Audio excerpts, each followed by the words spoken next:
Hello, how's it going? In this video I want to kind of look at the Showa-Era Godzilla films, including, well, let's kind of say Showa-Era Toho films realistically, because I'm looking at a whole bunch of films, most of which I watched courtesy of the Criterion set. I also watched some courtesy of the, I think one of them courtesy of this set, the Showa Classics Volume 1 from Madman Entertainment. I think it might have been Mothra vs. Godzilla or Godzilla Invasion of the Astro Monster. It was one of the two. It had a slightly better looking print because Criterion had a disc where just, like, two of the films just kept having a flashing light at the base, basically. Every single time it cut to a different angle, the whole base of the image, like here, would just light up. It was very annoying. I also watched Mothra, courtesy of the Eureka set, which was stunning transfer, and King Kong Escapes, courtesy of this Universal release. I've watched this twice now, who'd have thought. And I've actually put all my Godzilla discs in here, so if I open it up, oh, one of them's already fallen out.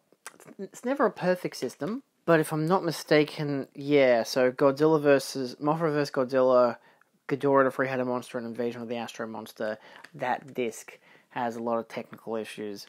Some of the other films also have some iffiness to their transfers. Of course, they're not the best looking representations of the films, but at the same time, they also kind of are. Like, the only issue is the fact that Toho didn't allow Criterion to actually properly remaster any of them, because Toho wanted to have all the best looking versions on their own prints. So you get what you're given. There are also some extra ones like Rodan and, what was it?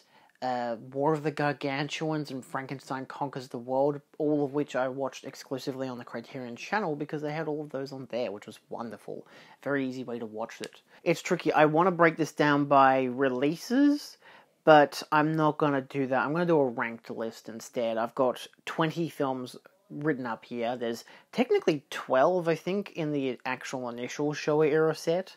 The original Godzilla set contains 15 films. Why did I say 12? You got Godzilla, Godzilla Raids Again, King Kong vs. Godzilla, Mothra vs. Godzilla, Ghidorah the Three-Headed Monster, Invasion of the Astro Monster, Ebirah Horror of the Deep, Son of Godzilla, Destroy All Monsters, Attack All Monsters, Godzilla vs. Hedorah, Godzilla vs. Gigan, Godzilla vs. Megalon, Godzilla vs. Mechagodzilla, and Terror of Mechagodzilla. I started this viewing back in December of last year. I did a whole bunch of films, got up to the War of the Gargantuans, and just got really, really tired. And like, I'm good. I've watched like 10 to 12 films. I think I'll stop for now, because it was Christmas time. By that stage, it was like, let's watch all these holiday movies, why not? A lot of holiday slashes I was catching up on. So, yeah, cut to March of 2024, and I've continued and completed my list of the initial Showa run, including actually the original King Kong as well, and the 76 one. Kind of just for kicks. They're not on this list, but they were fun watches. I mean, the original King Kong's a classic, a masterpiece. I don't mind the 76 version. I don't prefer it as my favorite release, but it's not my least favorite. So let's dive into this list. We'll dive in at number 20. Some of these will vary with their star ratings, because, I don't know, star ratings still aren't my forte, but I'm just doing things. Why not? And some of these you'll be like, how is this one so high above the other ones? Well, I have differing opinions, so yeah.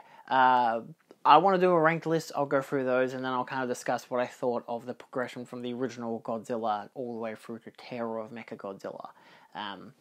Similar to my Giallo kind of 29 films I did back in February. So we start off with King Kong Escapes. I gave it 2 stars. It's one of those things, it's like, it's kind of crazy that Ishihiro Honda does like a bunch of these films, and a lot of them benefit from his directing style. He knows how to capture, like, the kaiju and make them look like massive monsters in contrast to the cities below them. But then the scripts of these movies are usually awful. This one is my least favorite of any of the Godzilla films. I mean, I guess technically the 1998 film is probably my least favorite, but this one is, of the Showa era, my least favorite. I think it's just really dull. It's interesting how it's the first time we got a mecha version of a character. I think it's Mechani Kong is how they've titled it, but it is semi-based on the TV show cartoon, which I've never seen, so I'm like, I don't have that equivalent comparison, but I just don't like it that much. As a King Kong film, it just feels really, really boring. Kong looks awful. I hate his eyelids so much. Mechani Kong is cool. I do like him a lot. Yeah, it is Mechani Kong. But yeah, it's just a bad version of a King Kong film. And it's also a direct sequel to King Kong vs. Godzilla, which is far superior. Anyway, next up we have Godzilla Raids Again. This was the, initial sequel to Godzilla, and it's not amazing. It's directed by Motoyoshi Oda, and it just feels like a lackluster version of what we've already gotten. I can't even remember most of the plot of these films, which already is like saying a lot, because you go into a Godzilla film and you're not really going into it for like the most amazing plot or the most amazing characters. You usually have, your scientist or your reporter or someone who's in the military or someone who can contribute enough to the plot. Maybe they've just built a robot and like, oh look, now they're a part of the plot. Maybe they have a love interest, maybe they don't. They've got friends or a brother or something. It's usually the similar basis of characters, and very early on it was either reporters or scientists, and the occasional military man. I don't even remember what happens in this film, to be honest. Oh right, they discover a second Godzilla, and Anguirus. Anguirus is like the worst goddamn companion. Even, like, he's initially, of course, a villain like he is in this film, but he's just not great. He's just a dinosaur that doesn't do much. Most of the films you just see him getting kicked around. I swear there's a version of him that like rolls up into a ball, but I'm pretty sure that's just in a cartoon that I saw. So I don't even think that was a Godzilla cartoon, let's be fair. But this one was definitely worth skipping. I gave it 2.5 stars, which I feel like is still a bit luxurious. But it just like, it feels like, in contrast to the original Godzilla, it just doesn't do anything. It doesn't add much. It's a cheap cash-in because they want to keep the fire burning. Like, oh, we gotta keep Godzilla in the consciousness. And then they just didn't do anything with him for years. That's why I feel like I should be going through these in chronological order of release, but it doesn't really matter. You might know what these are, you might not know what these are. My next one was War of the Gargantuas, which, though it is an Ishiro Honda film, which I gave 2 stars, and I kind of wanted to give it the props of, well, is it better than Godzilla Raids Again? And it's like, I think it is, only because it at least changes stuff, it adds something different. Also, annoyingly, it is just 2 guys in suits, like, very obviously just 2 guys in suits, not like how Godzilla is a guy in a suit. This just looks like 2 guys who are pretending to be giants, which is a very lackluster element to the film. I think it's in black and white. It is a 1966 film, but I can't remember. It also has Russ Tamblyn. I think I watched the American version. Yeah, the dub, because it was on the Criterion channel, and they only had the dub available, which wasn't the worst, but I mean, I didn't fall asleep, so that's good. I didn't fall asleep during any of these, but some of them I wanted to. Some of these are boring films. I do love me some, monster kaiju films, but at the same time, sometimes I do like them to actually have some effort and not laziness put into it. And to be fair, that was the lazy sequel in contrast to Frankenstein Conquers the World.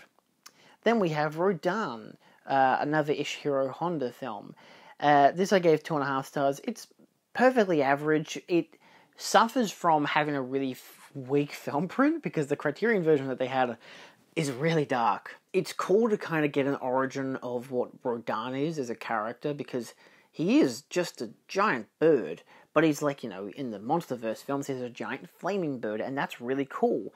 And I do like the sequences where he destroys towns and stuff, because he just flies and it just wipes out below him. And I'm like, that's great, except that he's used so much better in later films, especially when he's either against Godzilla or teams up with Godzilla. So it's like, this just feels like a weak version of what Godzilla was, and I think it has some moral message about mining or something. I can't remember.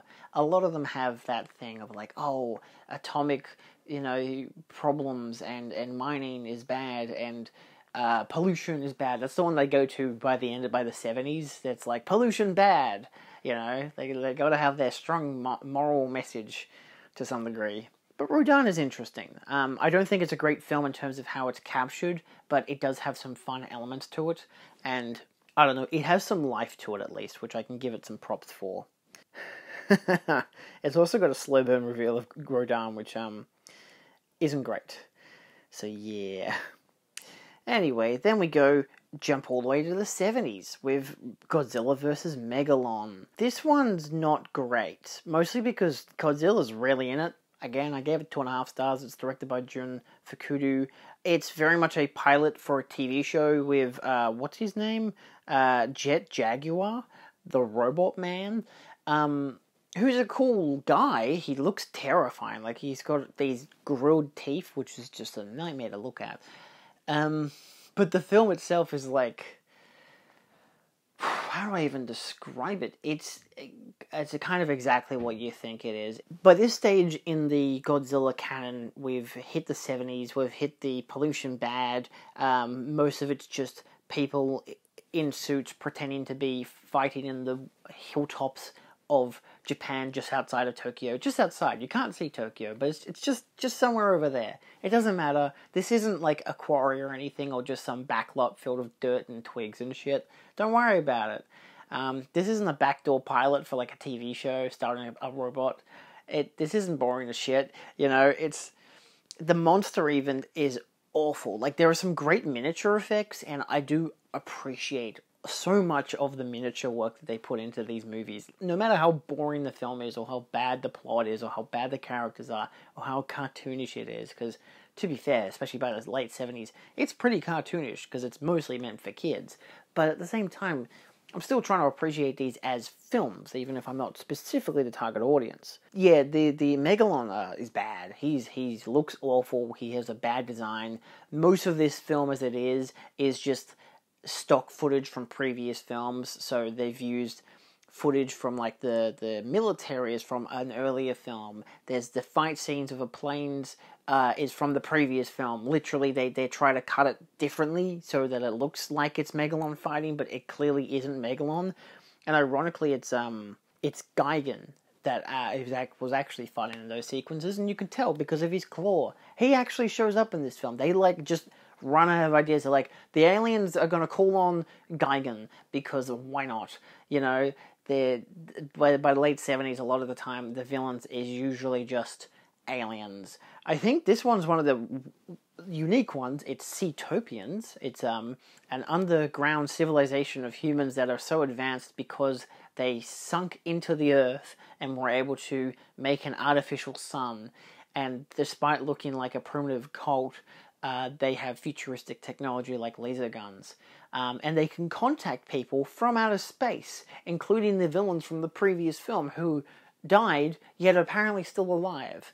I guess not all of them died in the previous film, just a small bandwagon of them. Either way, not a great film, but very cartoonish if you appreciate that kind of style. Next up, we have Jun Fukuda's Ebirah Horror of the Deep from 1966. This is okay. Again, it's in the classic vein of we're going to use the villain's name as the title of the movie, and it's a great title. Ebirah Horror of the Deep, that sounds riveting. And, you know, you do get a giant crab monster, which is cool. He doesn't show up much, but when he does, he does kill a guy on screen, which is very rare. To see him just chop a guy in half. That was cool when he eats another person. And then he just kind of plays soccer with, or football with Godzilla until Godzilla fucking destroys him. I believe, if I'm not wrong, this guy's looking for his brother. There's a whole list of hijinks. He's looking for his brother. He wants to get a yacht. He goes to a dance competition to get a yacht, ends up going with 2 other guys to where the yachts are. They then steal a yacht that happens to already be stolen. They go to where they think the guy's brother is, and run into Ebirah, and then land on the island. Turns out the island is like run by like these people who want to destroy the world with like nuclear power or some shit, but then they have to use this specific yellow liquid to like stop Ebirah from attacking them, and they're kidnapping people from Infant Island, which is where Mothra is from. There's so much shit that happens in this movie, and eventually they just find Godzilla. He's just on the island sleeping, so they just wake him up, and he just attacks Ebirah, defeats the bad guys, like literally blows up their whole entire place, and dances to like surf music, which is interesting, and then he destroys a Bira by ripping off its claws and just blasting it to hell. So, it's okay. I gave it 2.5 stars. I didn't love it. It's again very cartoonish.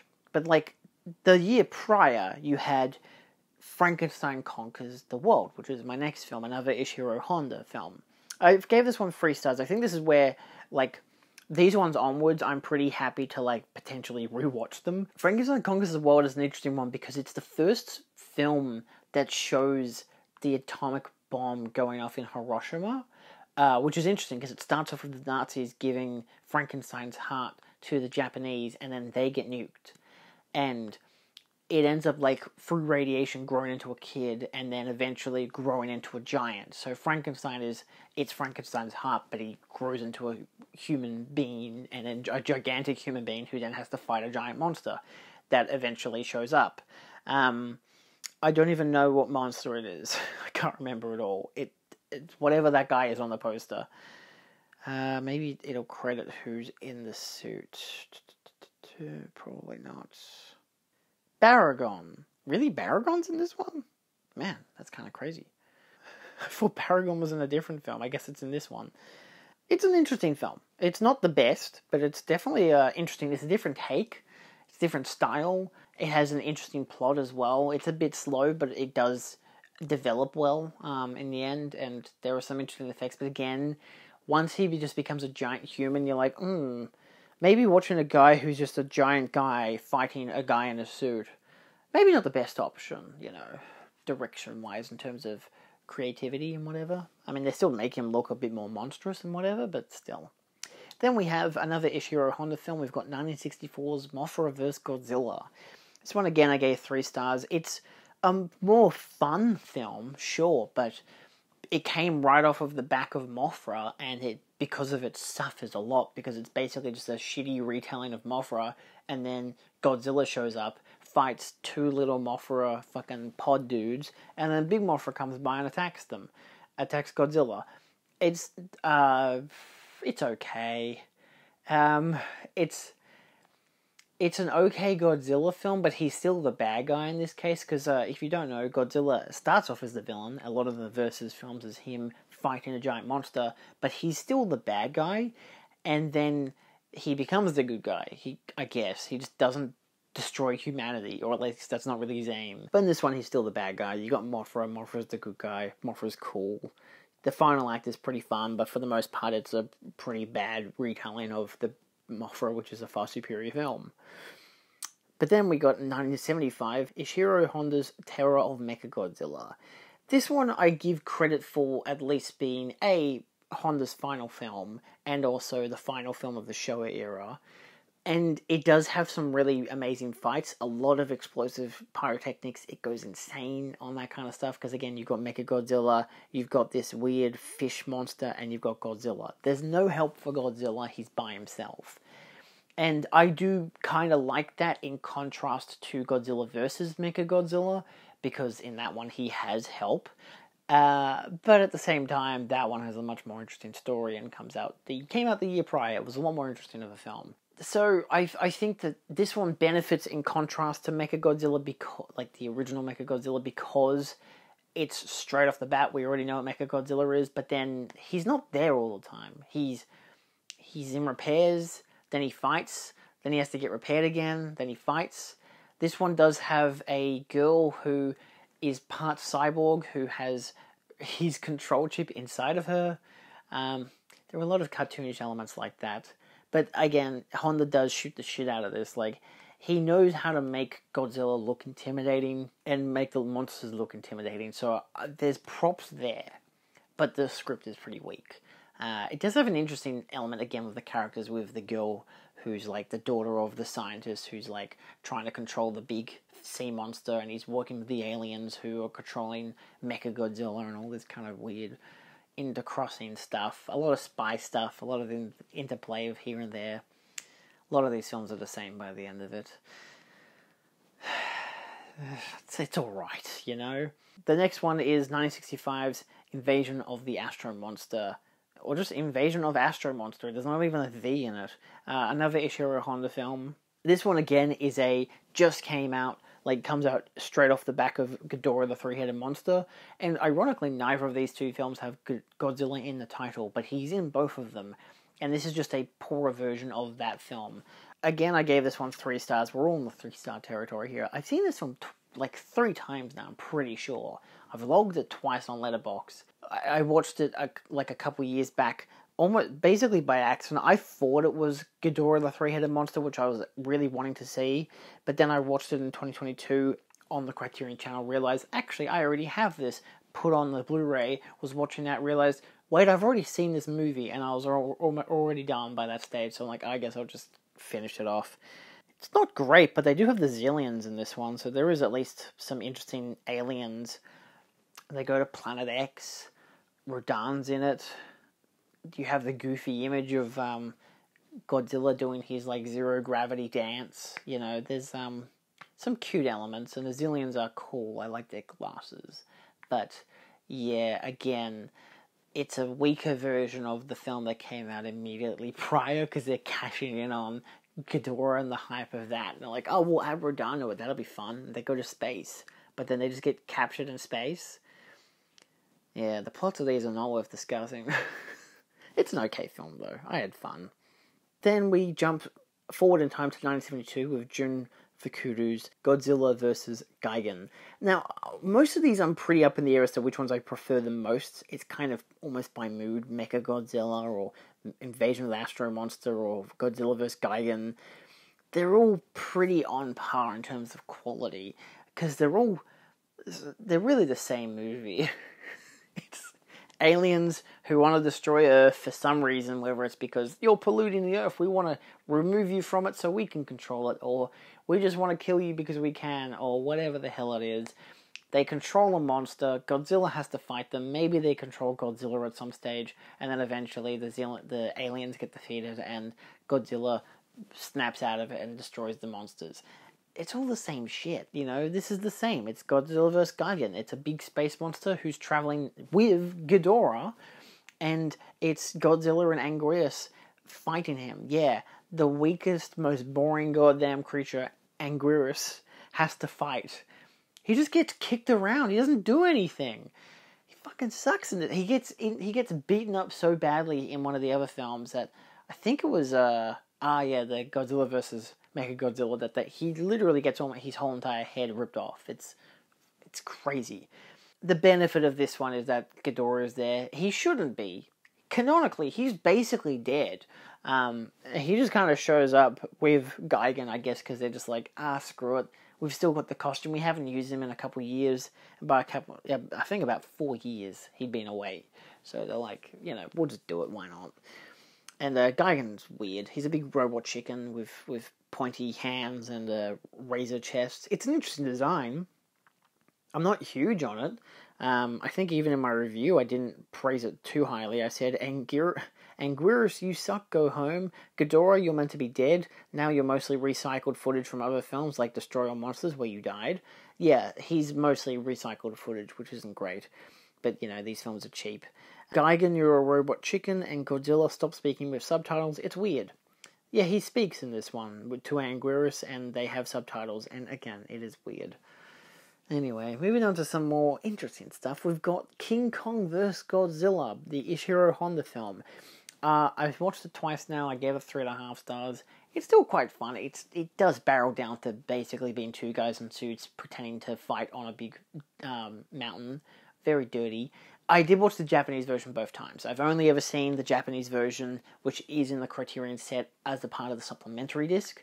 I've never watched the American cut. I don't plan to. I don't plan to watch the American cut of probably any of these films. Outside of the ones I was forced to because of being on the Criterion channel or whatever, or on the Madman set. And they just are basically dubbed. They don't have anything added to them. This one's not bad. It's a fun retelling of the original King Kong, but with a guy in a suit. So that's a fun benefit to it. Godzilla then shows up and they're like, hey, we know of this King Kong guy. What if we just get him to fight Godzilla, and then maybe he'll kill Godzilla? I think it's a draw in the end. I remember, I think Godzilla, they both fall in the water at the end.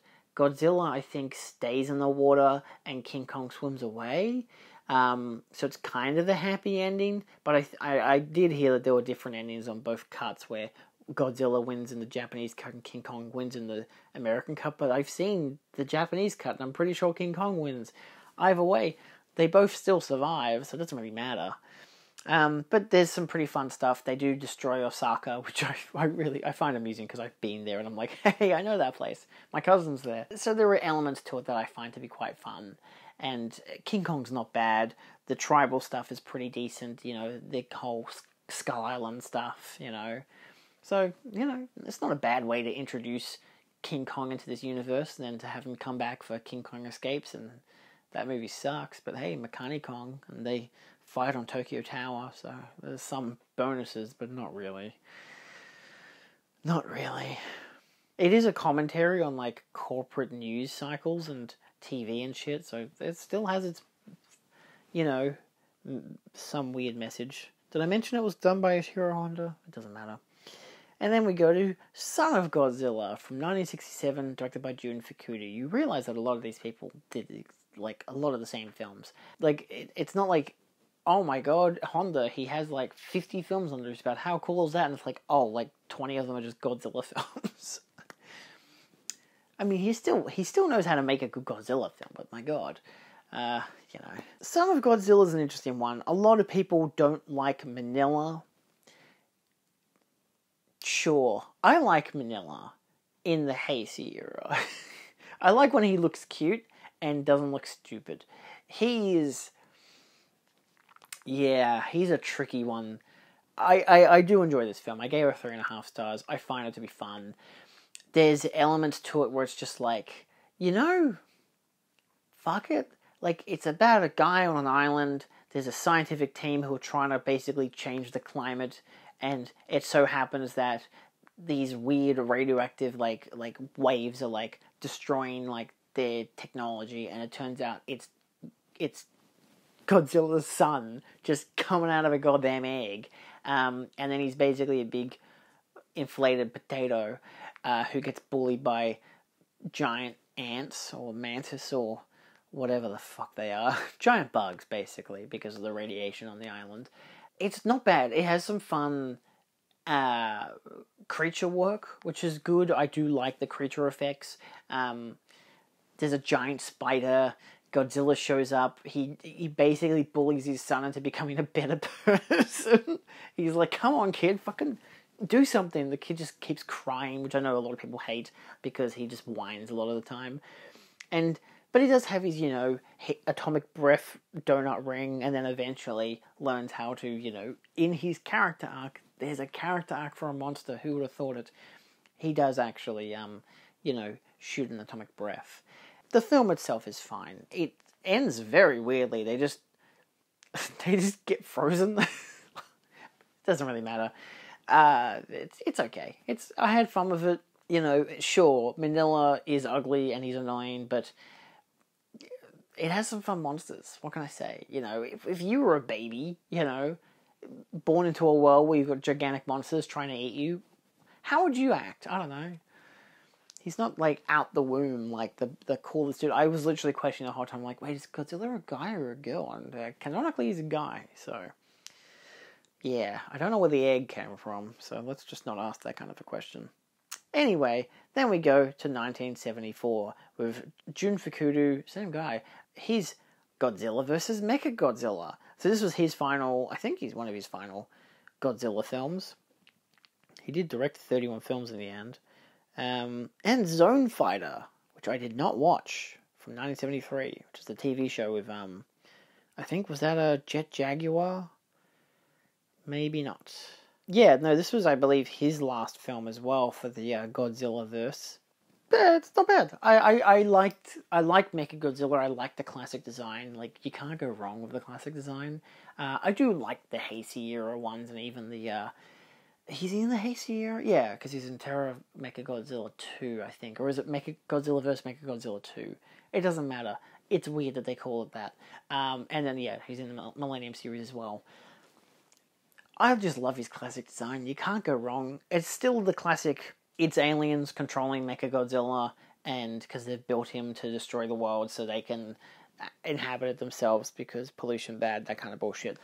And it has one of the best openings for these films, where it's like Anguirus calling out and seeing a strong light explosion thing happen in the distance, and then eventually Godzilla shows up after the credits, and he sounds different, he walks different, he starts destroying things, and he's like, oh my god, Godzilla's evil again, what the hell, this is so bizarre. I'm not an idiot, obviously this is Mechagodzilla in a goddamn Godzilla costume, but it's really cool how they do that. Like, it's destroying the city, it's destroying this like power station or like dock area, whatever the crap, whatever industrial plant they can blow up with minor use of stock footage. And he's blowing up the place, and then Godzilla shows up, and the main characters are there like, there's two of them. Obviously the guy who's the smart one there's like, oh, just like I thought, that one's an imposter. And Godzilla realizes it too when it uses its atomic breath and blows off part of its skin, and suddenly, bam, it's metal, and it then does this like transformation after all these explosions, and bam, it's now Mechagodzilla, and it has a rainbow like laser beam that it shoots, which is really cool. I mean, you can't go wrong. He has a yellow atomic breath, I think, at first, and then it just has a yellow electronic laser that he shoots from his chest. He's got missiles on all his fingers. He can shoot, blow up, and twist his head. He can use his feet as rocket launchers. He can do everything. He's exactly what a growing boy wants as a toy figurine.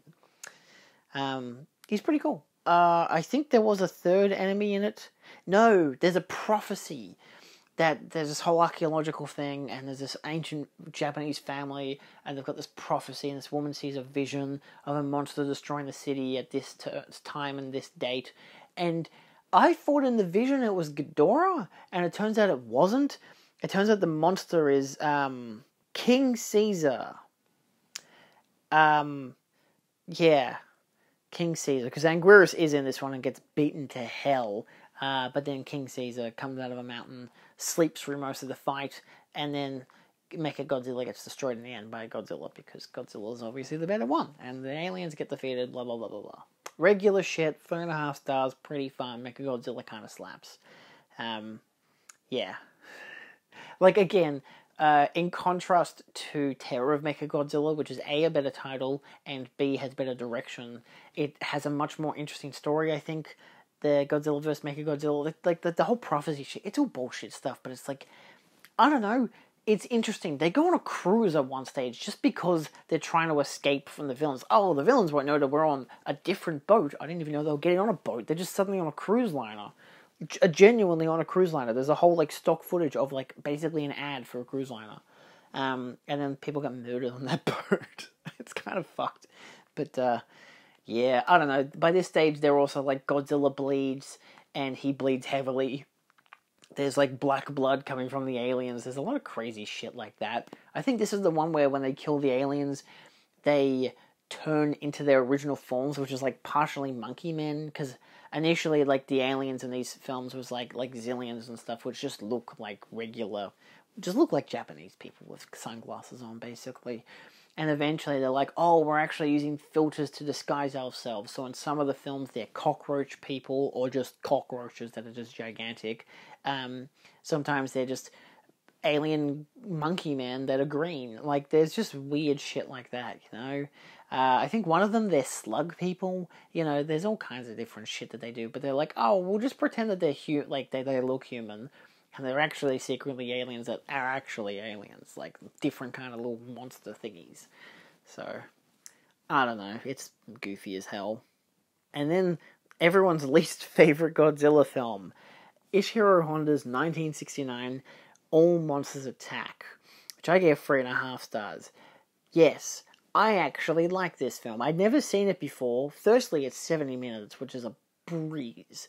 But I really like it. I enjoyed the change of pace, the fact that it was like, oh, it's a kid who dreams of being friends with Manila and Godzilla. And I know you'd be thinking, who wants to be friends with Manila? He's the whiniest piece of shit who goes through the exact same character arc he does in Son of Godzilla, using a lot of stock footage.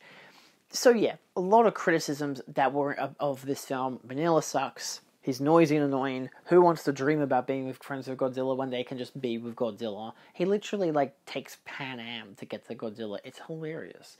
By this stage, Monster Island is, canonically there. This one's the first one they call it Monster Island. In the previous one, Destroy All Monsters, it's Monster Land. I don't know, I just picked up on that because I always thought it was Monster Island because I think I watched the dub of the Destroy All Monsters as a kid. Which is my first ever Godzilla film, I should mention. But yeah, this one, it's confirmed. It's Monster Island, Monster Land. No, Monster Island. Fucking Jesus. There is criticisms of this film because of its use of stock footage, but at the same time, I don't mind its use of stock footage. A lot of it's from, there's Son of Godzilla, Destroy All Monsters, I think there's two others. I know King Kong Escapes and another one. But, the benefit of the film, in my mind, is that its stock footage happens to be fight scenes. It happens to be stock footage of other monsters. And I don't particularly mind that, because it's look, you're getting a whole handful of monsters, they're still incorporating it into the narrative. It's not just randomly cutting to shit. It is actually, it's not trying to say that, this is new footage, but it's actually not. They're intercutting it with this stuff. Manila has to interact with it. He literally will walk off the scene to walk into the stock footage, And then they've re-edited some of it so he can walk back out and be okay and then whatever. So they do stuff like that, but I don't mind it. And to be fair, a lot of people will complain about that. But contrast it to the later films like Godzilla vs. Gigan and Megalon, where the use of stock footage is so obnoxious that they're not even trying to pretend that it is stock footage. They're just trying to pretend it's real. This isn't old footage at all. We're not doing this as cheaply as possible. This isn't footage literally from the previous film. So there were elements like that where it's they have worse use of stock footage and it looks shitty and it's a different film print and a different film quality and all that stuff. But you look at Mole Monsters Attack and it's I think it works.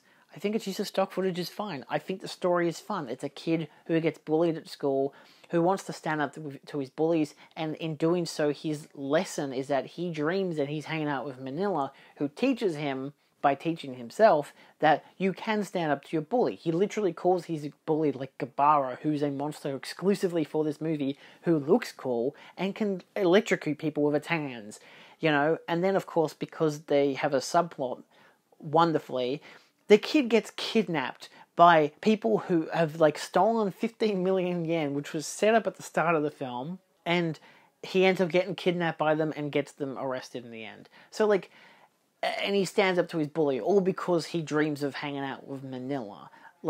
It's not exactly something I was expecting this film to do, but I really liked it, and I can definitely say I would watch it again.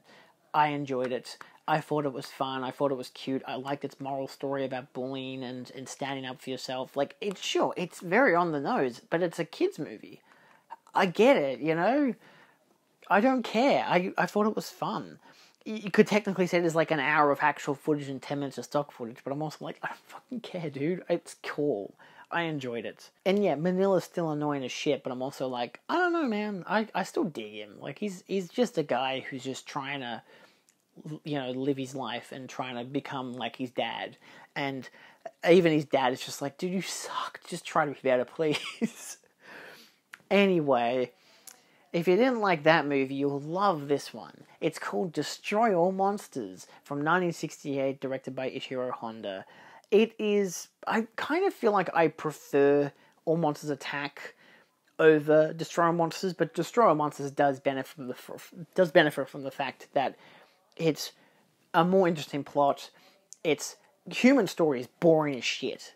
I do not give a shit about these humans. I don't give a shit about the fact that they're researchers on Monster Island who then are now kidnapped by aliens who then are possessed by the aliens and all this slug bullshit. I don't care about any of that stuff. Just give me the monsters. They're destroying cities. There's 3 in one city at one stage, which is fun in concept, but in execution it feels kind of cheap because not much happens. Like, a lot of the big destruction scenes they didn't have enough budget for, so it's not as compelling and explosive as it could have been. But then, of course, you do get the final big fight, which is all the monsters against Ghidorah, who shows up. I forgot Ghidorah was in this movie. I kept thinking, am I sure this is the one I grew up watching? But then I remembered the poster and thinking, it's all the monsters hanging out, and then Ghidorah's there. And I'm like, and so Ghidorah shows up. And it's really funny how he does, because it's like, oh, Ghidorah, the big, powerful guy, you can't defeat him. But they fucking kick his ass so hard, he literally dies. So it's like, he was up against, like, 8 monsters? Like, what the hell was he expecting? I know one of them's Manila, who gloriously jumps on top of his corpse, like, yay, I did something, when he really doesn't. But at the same time, it's kind of crazy like that. This was meant to feature King Kong as well from King Kong Escapes, but they didn't know if they would have the license still, so he wasn't in it. And I'm kind of thankful he wasn't, because honestly, that would have annoyed the shit out of me, because he's such an ugly design. But again, you get your giant monsters, you get a whole bunch, some that I'd never seen before, whether they had existed previously or not. One of them's a giant snake. There's a whole bunch of stuff like that, which is like, this is cool that these guys are here, and I appreciate that, even though I don't know who half of them are, which is crazy, because I've been watching all these goddamn movies, and the ones who I do know, I don't even know if Rodan is in. Is Rodan in this film? On the poster he is. There's also a guy who has these weird, like, wings who can jump on things. I've never seen him before, but I'm pretty sure Rodan is in this film. Did they have them credited? No, they just have Godzilla credited. Oh no, yeah, Rodan, King Ghidorah, Manila, and Anguirus are all credited. So that's not bad. They don't have any other monsters credited, which is really annoying. Anyway, what's up next? Oh, okay. So, by this stage, for the ones I've discussed, these are all pretty good films. Like, some of them I don't care that much for, mostly because I either thought that the plot was tired, I've seen this kind of stuff before, it doesn't interest me. You know, even the monster fights, I'm like, I don't have that much emotion, that much compelling. It's not compelling, it's not interesting enough for me. There's a lot of up and down with what I think of most of the Showa era. Again, they're revolutionary for a lot of their time, which is great. The miniature work I adore. Like, they're still cute, fun films that if I had a kid, I would show them all of this goddamn stuff. This is the kind of stuff I would have loved to have grown up on. Instead, all I had was Destroying Monsters. I had that as a DVD as a kid because Godzilla, big dinosaur thing that goes raw, that's pretty goddamn cool. Even though I don't remember most of the film when I watched it. I'm like, I watched this as a kid and I don't recognize any of this. I swear there was a completely different movie that I've seen that happens to have the same name, which, whether there's an American cut of the film that is slightly different, I don't know, but this doesn't feel like the movie I grew up watching, because I remember there being like some kind of underground base. But that might have been in a different film, in a different era, and I'm just getting them all confused. I don't know. But of course, then we get into the big ones, the films that I think are absolute perfection, pure art, and you're going to hate my ranking of this. At number 4 spot, we have the original Godzilla. Yes, I don't think this is the best of the Showa era. I don't think it's the best Godzilla film. It's one of them. It's in my top 10 of, like, all of the Godzilla films I've seen. But, yeah. I mean, look, I still give it the credit it deserves. It's still a 5-star film. It creates such an atmosphere and has such wonderful directing from Honda, again, of course. And, you know, it created something that, to this day, is monumental with the kaiju film. I adore it. I adore the stop motion, the suit motion, all the different aspects of how they made this movie. Sure, it still looks kind of goofy and cheap in some stages, but at the same time, I'm like, yeah, but they've never done this shit before. They couldn't afford stop motion like the original King Kong, so they went with this, and it looks amazing. The black and white works so well. The original theme, the use of music and sound, it's wonderful. When Godzilla first shows up, he is terrifying. A bit goofy, but still terrifying. His eyeballs are just too much. But, yeah, I love this movie. It sometimes feels a bit slow in terms of its pacing, because, you know, you got to jump back and forth between them chasing the monster and, oh, the science plot. But this is the first time I've watched it where I've seen this film, I think, 3 times now. And I've actually been really interested in the human characters, because most of the time I'm like, I don't really give a shit about these human characters. I get it. One of them builds, a oxygen destroyer. He doesn't want his research to be the thing that people remember him for, or he doesn't want to be the guy who makes a bomb that can kill a giant monster and eventually potentially kill humans.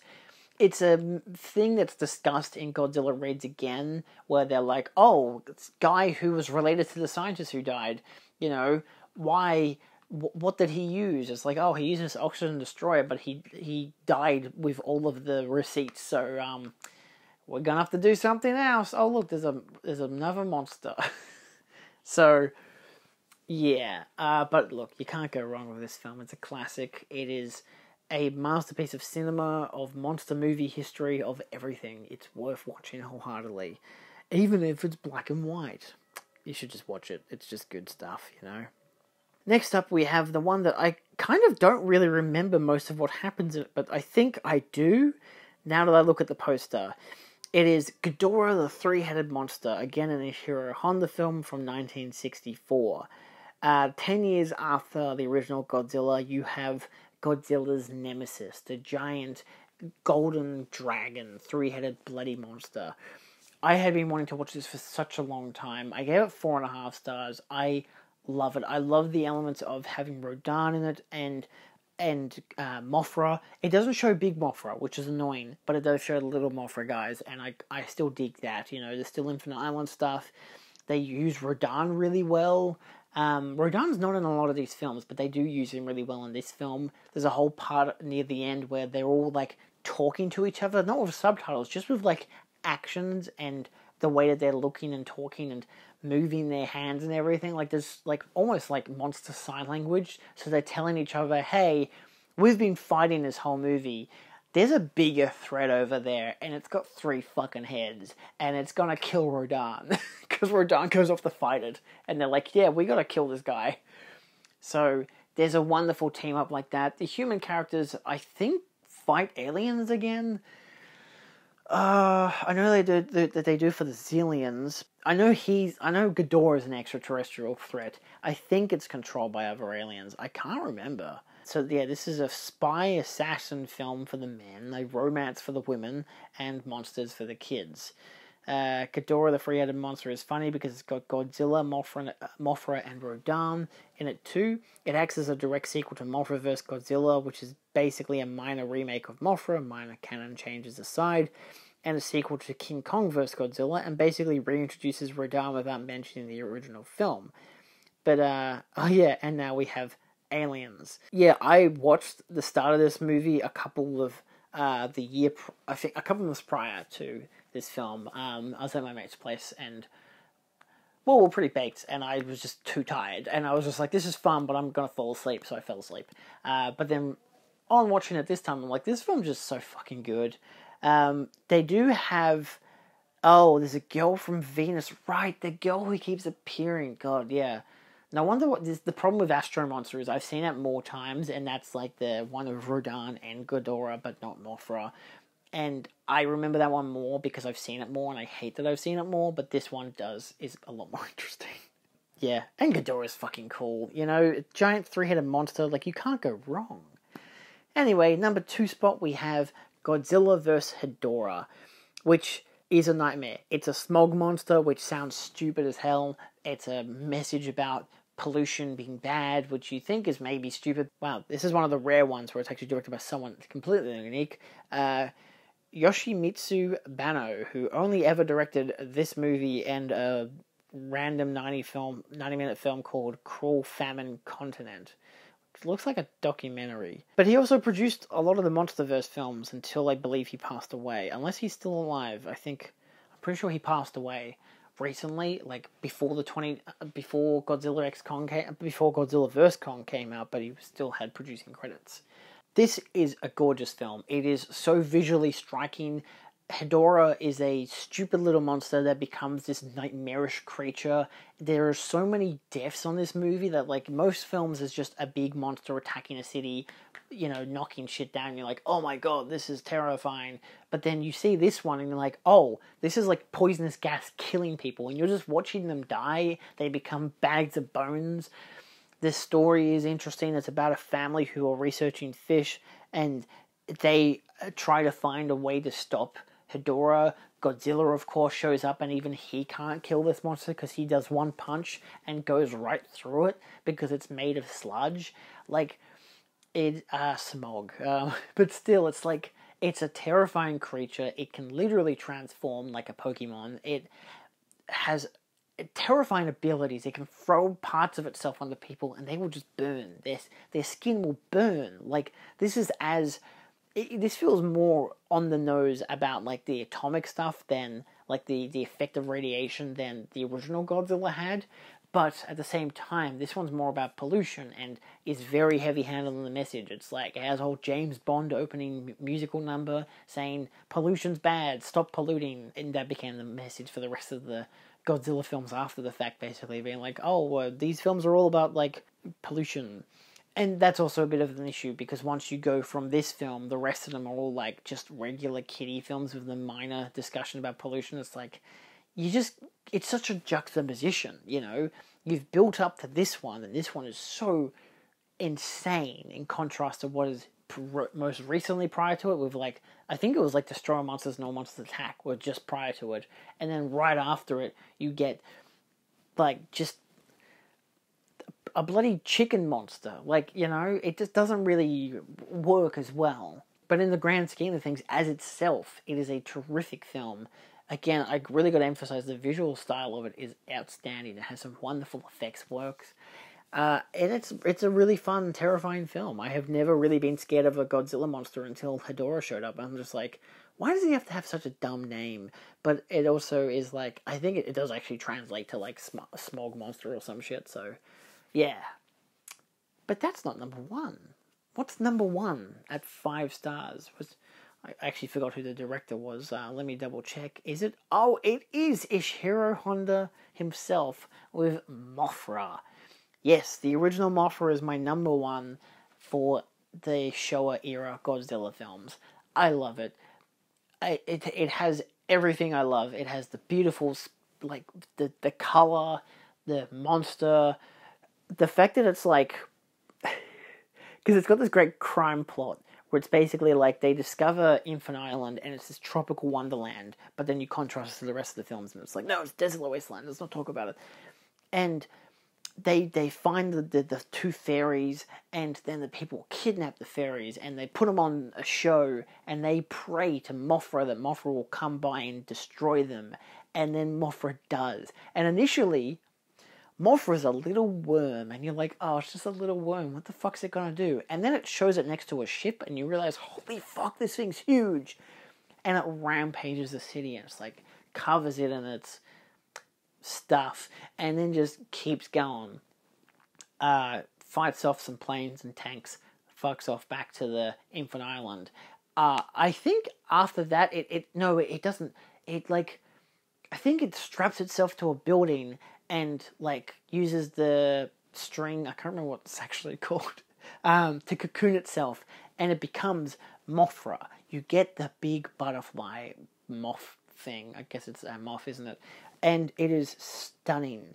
But by this stage, the fairies have been taken to this almost like discount New York place, which is really funny because Mothra comes by and fucks that city up. Like, it's some of the most impressive miniature work I've ever seen. Everything about this film I love. I love its music, I love its score, I love the characters.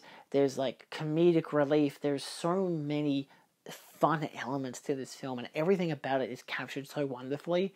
I'm pretty sure it has a comedic relief character, who stowaways at the start of the film and everything, who's a reporter. Like, there's all these elements that's like, it's all basic elements of a kaiju film, but it does it so wonderfully. It's directed so well. It looks tremendous. I love seeing the miniatures get fucking obliterated by a giant moth. Like, you just can't go wrong. The crime guys, they're fun villains. Like, it's a lot of great stuff, and the Eureka set for it is tremendous. And that is my favorite. That's actually my favorite overall of any Godzilla film, is Mothra. So contrasting that to every Heisei film, every Millennium film, the Monsterverse films, even Shin Godzilla and -1, Mothra reigns supreme. And yet I've still got a Godzilla shirt on. I don't have a Mothra shirt yet. I gotta get one. But, yeah. What did I learn from watching the Showa-Era films? Which I do actually plan to watch Gamera soon as well. But I watched these films because the Godzilla X Kong trailer came out. And it just looked a bit weird.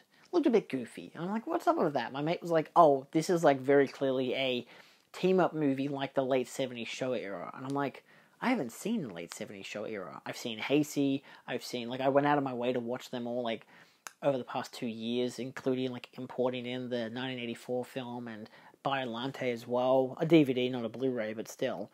And, you know, I've seen all the Millennium stuff, which I saw in my late teens. I haven't seen them for a long time, so I haven't logged them on Letterboxd per se, but, like, I've seen them all.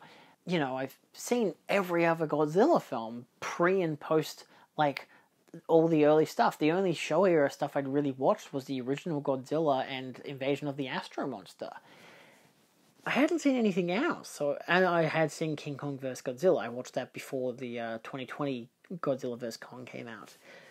So, through watching them with that lens of, I want to kind of get a historical understanding of why these films changed over time, what they were, what they became, a element of how they were able to show off, like, miniature techniques and levels of filmmaking that they were, like, almost inventing themselves.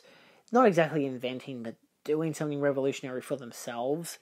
Then, obviously, them changing narrative styles and doing this. Hey, there's aliens here, there's another monster here, there's Rodan, then there's Mothra, then there's Frankenstein. Like, they have so many different elements. And the fact that most of this is mostly the same directors as well, with Ishiro Honda and Jun Fukuda and whatever. And they're not bad films. Like, there are some of them that I find to be very lackluster, painful to watch even. Like, to note that, like, King Kong Escapes is my least favorite of these films, and I don't hate it, I just don't like it. But it's still got good elements to it. Like, it's still got a story that you can follow.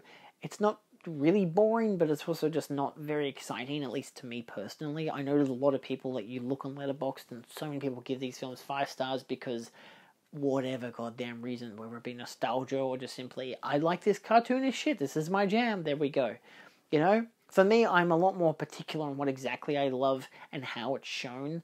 Like, I do like the alien stuff that they end up going to, which is still really stupid, but I don't mind it. I don't mind the spy espionage stories. I don't mind the war films. There's so many different subgenres that these, you know, cross over with. And, I mean, in the end, it is still just a movie about a guy in a suit pretending to be a monster, destroying a city. But there's never really just about that, you know. You've got to build to that kind of stuff. You can't just really have it happen. A lot of it is sometimes nicely earned narratively. Sometimes it just kind of happens. Sometimes it's shot really poorly. Sometimes it's shot really well. Sometimes it's stock footage. Sometimes it's not, you know. So there were obvious times where you could tell in the production of these films where they had budget constraints, and clearly, like, they weren't, you could kind of get an air about it when you're watching some of them, even like Destroy All Monsters. Like, this is like a last-ditch effort. This was meant to be their final film for Godzilla, have all the monsters together, fight aliens, fight Ghidorah, and they still gave it a really boring story. Like, it's an okay film, but it's still such a boring story. Like, that's why I prefer the All Monsters Attack story over Destroy All Monsters, but Destroy All Monsters uses all the monsters. It doesn't use stock footage. Like, there's elements like that. Ghidorah shows up. There's so many fun things like that. And a lot of these films still look cheesy as shit. You can see the strings. There's a lot of times where you'll have a character like Godzilla or someone else picking up another monster who is obviously a guy in a suit that they can't actually pick up. And the suit looks a bit deflated, and it's attached by strings. So clearly it's going to get thrown around and whatever. Like, it's not always about how they do it, but the intended effect. Oh, Godzilla's knocked out this guy enough that he can pick him up and literally throw him away. The amount of times you will just see a character kick Anguirus and he'll just fucking go flying.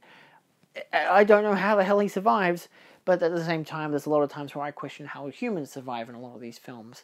Even in, I think it was Terror of Mechagodzilla. If not, it's Godzilla vs. Mechagodzilla. No, it's neither of those. It's the one with the big bug monster. The one of the ones I didn't care that much for. And you can see in that one, like the people in a container, and their container gets kicked by the monster over a mountain, and then lands, and they fall out of it, and somehow they're alive and not completely broken to pieces, like as human beings. So there is a suspension of disbelief present in watching these films, and that's not exactly a bad thing. You know, they're just made for fun. You know, they're not exactly always the most artistic thing. It's still fun when they have, like, high levels of moral messages, like pollution bad, atomic stuff bad, and to know that that's where it came from. That's where Godzilla was born from. Literally, the dropping of the atomic bomb. Like, it has such moral messages about the evil that humanity can create, and it becomes a man in a suit fighting another man in a suit who's pretending to be a robot chicken who has a buzzsaw for a chest. Like, it doesn't matter. They're fun. You don't need a huge critical reception. So despite my star ratings, they're still fun movies. You know, the only one I think is probably really bad is maybe War of the Gargantuans, because it's like a great name and it's just two guys with like moss on them pretending, like, fighting. I'm like, it's just two dudes. They're not even in costumes. You know, that with maybe the original Radam, which takes way too long for anything interesting to happen. And again, King Kong Escapes is one that I really don't like, but at least, I don't know, it does have Mechanic Kong. Maybe it really doesn't deserve bottom ranking, but again, I ain't gonna rewatch it to try and find out if I do enjoy it, because I really don't enjoy watching that movie. It's just not the worst one, realistically. But yeah, because again, I can group a lot of them together in terms of these are all the same kind of quality. There are elements of them that I like. I like the monsters, or maybe I like the human narrative and the monster sucks, and like there's pluses and minuses here and there, so much all over the place that it still just pars down to a 3-star or a 2.5-star rating. But yeah, I think it's really fun watching these films. As someone who loves monster movies, it's interesting to see them. You know, it's interesting to see what they did and what they came up with. Just any stretch of the imagination to just keep it churning out. And again, this is 20 movies. 20 films. Like, that's mental. Not all of them have Godzilla, sure. There's, I think, 5 of them that don't have Godzilla. The original Mothra, Rodan, King Kong vs. Godzilla, no, King Kong Escapes, Frankenstein Conquers the Earth, and War of the Gargantuans. There's 5 movies, at least, in this list that don't feature Godzilla. And that's not always a bad thing. It's definitely fun to watch them. I prefer watching the Heisei era stuff, because I think that is the best versions of the Godzilla films that you'll get, with 2 exceptions. I'm not huge on, I think it was, I don't care as much for the King Ghidorah film, which despite they have some awesome posters. It's not my favourite of the films, but the Space Godzilla one is the only one of those films I would never watch again. The rest of them I at least enjoy. And I know the Millennium series is pretty fun as well. They do get very anime, fight scene, Matrixy, over-the-top special effects stuff with the humans kind of stuff. Sure, they do that by the end of it, but for a genre of films that can basically be considered or narrowed down to the same basic bare bones stuff of monster attack city, humans attack monster, someone wins, maybe there's another monster, you know? And it's like, you know, despite that, they keep doing stuff. They keep changing it, they keep changing visual style, maybe they're adding computer graphics, or they're just giving it some different spectacle, like with Biolante and whatever, you know? Or it's all these monsters against Godzilla, who's the ultimate evil. Like, there are so many elements to these films. And then you get the more modern takes, again, with Shin Godzilla and -1, and even the MonsterVerse films. Like, they just can keep going, and it's really fun to see what they do. So, yeah. Anyway, that's my look at the Showa era of Godzilla. Let me know your thoughts down below, what your favourites are, if you have any. And, yeah, I don't know. What did I learn? That movies are fun. Thanks for watching. See you next time.